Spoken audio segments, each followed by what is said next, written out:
Forge gang, I'm a hard man. Well, I don't have a Sam B bedtime. I don't have a Sam bedtime, I guess. I never really sleep much, but I was just thinking about primitive societies and how they stay immune to all of these kinds of diseases and sicknesses and ailments that seem to plague more civilized people. You know, like people that have had little contact with civilization. They eat a lot of raw, fresh meat. They eat a lot of raw fish. And they eat a lot of natural vegetables and stuff. And like, primitive people live very healthy. They live exceptionally long lives. Like, Australian Aboriginals have by far the best eyesight in the world. And that really just amazes me how people who eat the raw food stuff, I guess it's called Kino, the Kino diet or whatever, live an incredibly awesome time. They seem to live sort of pretty healthy, but there's probably other factors involved in how they're off, typically, than people that don't. So, that's really saying a lot. People that are in bigger family units, in clannish tribal units, they actually tend to be a lot happier, a lot more satisfied, and they live a lot longer and much better lives than people who don't. For sure. So, that's interesting. It comes down to what they eat, the climate they live in, certainly the genetics, more so the environment than anything else, and just the types of animals and the type of plants that they're around and stuff. And also probably the culture, the music, the clothing, and, half a dozen other shit. So yeah, I was just thinking about that. Another thing too, about how Eastern religion, well, Eastern Christianity, it has its own kind of concepts about Christ as being of one divine nature. And I was talking to Mac about that earlier, and I found that to be particularly interesting. You could perhaps make an argument for apostolic succession. Actual apostolic period, And these churches don't actually follow a lineal trinity. They also have a completely different set of books for the Old Testament.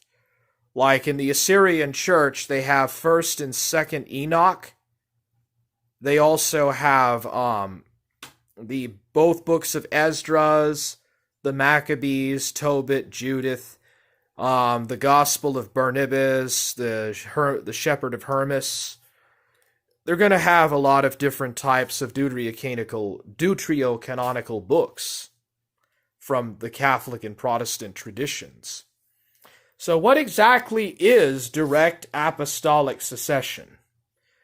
A lot of it is really just based on traditions and just kind of more traditional practices, but the churches of the East would have followed the line of what the apostles did the closest, simply because they were the closest in proximity to where Jesus was doing his ministry, to where Peter and Paul and all these other guys did most of their early teachings with the Greeks and the people in Anatolia and in Syria.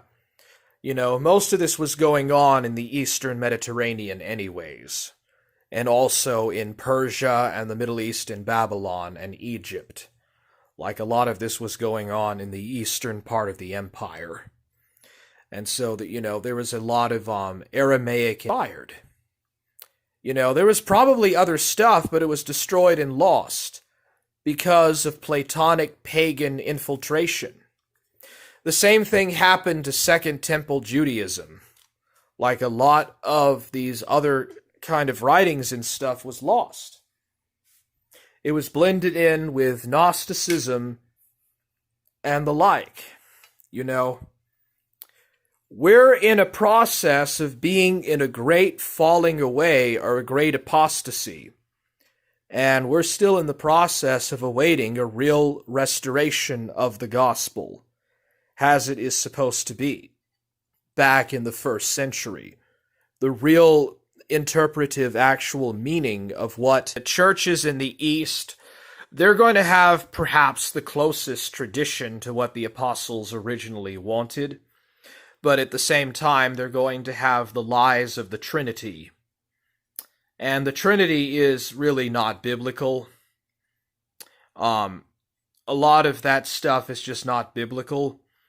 Tertullian was a Marcionist, or a Marcion, before he became an Orthodox Christian. Most were three completely distinct people. And Jesus, the Son, and the Holy Ghost were not God. The only actual literal God is Jehovah, or God the Father, aka Yahweh, Elohim, Hashim. That is actually the only true and living God. The only true eternal living God. Like, Jesus is not God. He is the Son of God. But yeah, I just wanted to get that across. I don't know how many of you guys are like semi-Arianists or semi-Arians or semi-Arians or whatever, or Trinitarians, but maybe you could share your thoughts. I don't know, man. But yeah, big left to thrive and exist as it does. Without high technology, the left would have no power. Well, I guess that's it. I mean, I do believe that church hierarchy and church patriarchy is a good thing, but it cannot be allowed to be subverted by the mercantile orders. The mercantile establishments cannot have any influence in the church. They cannot subvert the feudal hierarchy and the clerical hierarchy. The mercantile society has to be at the bottom.